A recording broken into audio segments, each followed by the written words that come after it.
बिहार की सियासत से एक से बढ़कर एक बाहुबली निकले, लेकिन आनंद मोहन जैसा कोई नहीं निकला। कभी स्वर्णों के नायक बनकर उभरे तो कभी तथाकथित हक की लड़ाई लड़ते लड़ते हत्यारा हो जाने का भी दाग लगा। वर्चस्व ऐसा कि जेल में रहते चुनाव लड़े, संधि नहीं अवरण होगा, संघर्ष महाभीषण होगा। 17 साल की उम्र में बंदूक की नाल थामने वाले आनंद मोहन ने ये नारा 1994 में दिया था। क्यों दिया था, इसका जिक्र आगे करेंगे। आनंद मोहन 14 साल बाद 2023 में जब जेल से बाहर आए तो उनके समर्थकों में नया जोश दिखाई दिया था। आनंद मोहन का जन्म 1955 में बिहार के सहरसा जिले में एक राजपूत परिवार में हुआ। 1974 में जब जयप्रकाश नारायण का संपूर्ण क्रांति आंदोलन जोरों पर था, आनंद मोहन ने कॉलेज छोड़ दिया और राजनीति में कूद पड़े। शुरू में वो एक सामान्य कार्यकर्ता थे, लेकिन जल्द ही अपराध की दुनिया में उनका कद बढ़ने लगा। 1990 से 95 तक वो महिषी विधानसभा सीट से विधायक चुने गए, लेकिन ये राजनीति थी ही नहीं, ये अपराध और सत्ता का खतरनाक मिश्रण था। आनंद मोहन ने बिहार पीपुल्स पार्टी की स्थापना की, जो बाद में खत्म हो गई। वो मुन्ना शुक्ला जैसे गैंगस्टर के साथ मिलकर कई आपराधिक मामलों में फंसे। उनकी क्राइम कुंडली में दर्जनों केस है, हत्या, हत्या का प्रयास, अपहरण, वसूली और दंगा। लेकिन सबसे काला अध्याय 1994 का है। शिवहर के सहरसा तक राजपूत वोट बैंक पर पकड़ बनाने वाले इस बाहुबली के खिलाफ पहली एफआईआर तो 1978 में ही दर्ज हो गई थी, लेकिन फांसी से बचते बचते उम्र कैद मिली। जी कृष्णैया की हत्या के मामले में दलित आईएएस कृष्णैया को भूमिहार डॉन छोटन शुक्ला के जनाजे में चींटी की तरह पीस दिया गया। बेतहाशा भीड़ में किसी ने छोटन के शार्प शूटर भाई बुटकुन को कहा, देखता क्या है, फायर झोंको। उकसाने वाला ये शख्स आनंद मोहन निकला। 12 जुलाई 1994 को बिहार के गोपालगंज के डीएम आईएएस अफसर जी कृष्णैया, एक दलित अधिकारी जो गरीबी से निकलकर ऊंचे पद पर पहुंचे थे, मुजफ्फरपुर हाईवे पर जा रहे थे। उसी वक्त आनंद मोहन की पार्टी बीपीपी के नेता और गैंगस्टर छोटन शुक्ला की हत्या हो चुकी थी।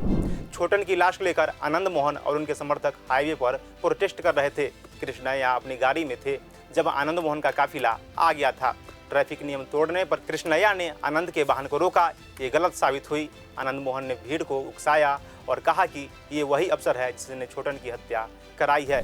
फिर भीड़ ने कृष्णैया को गाड़ी से खींचा, पीटा और फिर भूतकुंड शुक्ला नाम के गैंगस्टर ने गोली मार दी। कृष्णैया की लाश सड़क पर पड़ी रही। ये हत्या सिर्फ एक अफसर की नहीं थी, ये सिस्टम पर हमला था। आनंद मोहन पर भीड़ भड़काने का आरोप लगा। ये केस आईपीसी की धारा 302, 307, 147 और 427 के तहत दर्ज किया गया। घटना के बाद आनंद मोहन भाग निकले, लेकिन 2007 में पटना हाईकोर्ट ने उन्हें फांसी की सजा सुनाई। वो आज़ादी के बाद पहले राजनेता बने जिन्हें मौत की सजा मिली, लेकिन 2008 में सजा उम्र कैद में बदल दी गई, क्योंकि सबूतों से साबित नहीं हुआ कि आनंद मोहन ने खुद गोली मारी थी।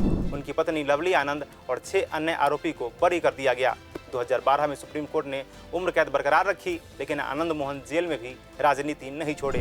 2010 और 2014 में उन्होंने अपनी पत्नी को चुनाव लड़वाया, कांग्रेस और समाजवादी पार्टी के टिकट पर। अन्य अपराधों की बात करें तो आनंद मोहन पर कई हत्या, हत्या का प्रयास, अपहरण और वसूली के केस दर्ज हैं।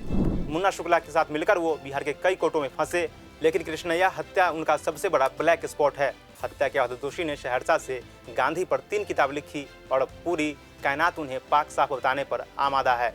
सत्ता की सरांध का आलम यह है कि दलित नेता जीतन राम मांझी को लगता है कि आनंद मोहन को फंसा दिया गया था, पर हैरत तो सुशासन बाबू पर होती है। क्राइम जीरो पर टॉलरेंस वाले सीएम नीतीश ने तो आनंद मोहन की जल्दी रिहाई के लिए कानून की कुंडली ही बदल डाली। साल 2023 तक आनंद मोहन 29 साल जेल में काट चुके थे। फिर बिहार के सीएम नीतीश कुमार ने राजपूत वोट बैंक के लिए मैनुअल में संशोधन किया। संशोधन ये हुआ कि अब सरकारी अफसर की हत्या करने वालों को भी रिहा किया जा सकता है। अप्रैल 2023 में आनंद मोहन जेल से रिहा हो गए। रिहाई के ठीक बाद बेटे की सगाई में खुद नीतीश कुमार पहुंचे थे। इस खबर पर आपकी क्या राय है, हमें कमेंट सेक्शन में ज़रूर बताएं। वीडियो देखने के लिए धन्यवाद।